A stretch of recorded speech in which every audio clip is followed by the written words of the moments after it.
Hi, welcome to this presentation on A-Level revision, presented by Miss Thurston, Miss Smith, Miss McLean and Miss Wells. We know that revision can seem like a mammoth task. It's like asking you to eat an elephant. The trick to eating an elephant is to break it up into small chunks, which is what we're going to do.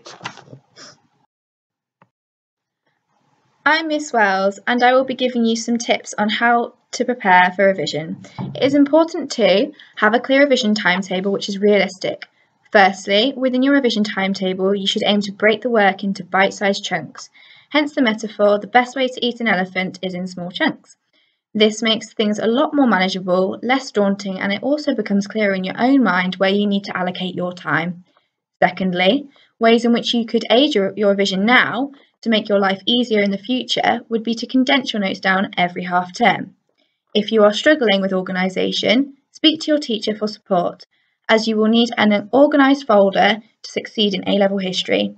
It makes it easier for you, as when you look back over your notes for revision, your notes will be ordered and will make sense rather than just an incomprehensible, messy pile.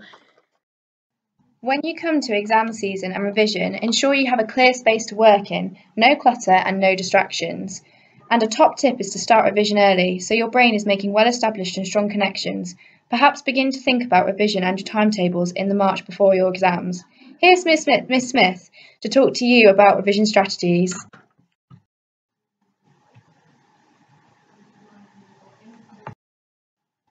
It is important to remember that revision is different for each person and there are various methods which I will discuss, so it's important that you find a technique which works for you. Firstly, group revision may initially be quite useful when it comes to breaking down the different topics or themes covered within your course. This way you have covered more of the course but in less time by sharing it out. Once you've consolidated your notes, you might find it useful to create a timeline, as this will give a good overview of the events or turning points within your topic. A timeline is really good for putting the events in context in a visual way, which you can see how one event may lead or link to another. Then you may want to try a list of key people or events which will consolidate your factual knowledge of the topic. To work alongside these lists, you may want to create mind maps, which are useful for understanding concepts, themes and factors, and it allows you to visually link these together. Creating a chart is another visual aid which may be useful, as this can be good to see successes and failures, or change in continuity, or positives and negatives within your topic. Another method is flashcards. These can also be useful consolidating your knowledge, as you may want to put key questions on one side with a summary of the answer on the back, and you can test yourself when you're feeling confident with your revision. Also, just as a word of warning, it may sound obvious, but try to avoid yellow pens on white paper as this will make text difficult to see. When you have found a method or a variety of methods that work for you, it may be useful to stick your revision around your bedroom, on your mirror, or even at the back of the fridge. Basically, anywhere where you look regularly, and this will start to become second nature to you. Here is Miss McLean to talk to you about practice essay questions.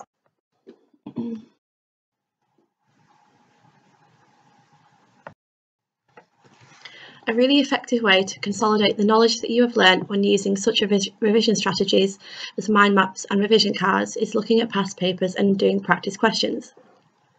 This enables you to practice your essay writing skills for your exams and also helps you become familiar with the key skills that each exam question will ask you to show in the essay. A top tip is to make sure you read the wording of the question really carefully.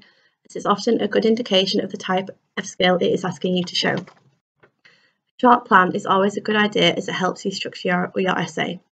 When you have written your essay, try and find the mark scheme for the question and familiarise yourself with what the question is asking you. A good revision strategy to do as a group is to peer assess your work, as others may pick up on strengths and weaknesses in your essay that you may have not. Group peer assessing your practice essays is a really good collaborative way to revise essay writing and exam technique. Here is Miss Thurston to talk about keeping yourself healthy whilst you're revising. Probably the most important part of revision is making sure that you take some time to not revise. By ensuring that you have a happy, healthy and balanced life alongside revision, your work will be far more productive and of a far higher quality. So make sure that you get enough sleep. Everyone knows that more energy equals better work. Make sure that you relax, have fun and take some time to completely forget about work. You need to give your brain some downtime to let everything you've learnt settle and consolidate before you try and cram in some more. Also, eat healthy. Eating right makes you feel more energised and ready for work. Certain foods, such as fish, whole grains, and pumpkin seeds, have been proven to boost your memory. Junk food can often make you feel tired and sluggish, but don't forget to also give yourself a treat now and again. Think about it. Revision is very important, but the payoff won't be worth it if you burn out and completely sacrifice your well-being. And that's it. You've put yourself in a great position to successfully manage your revision and eat the elephant. Thanks for listening. We wish you the best of luck with your exams and revision.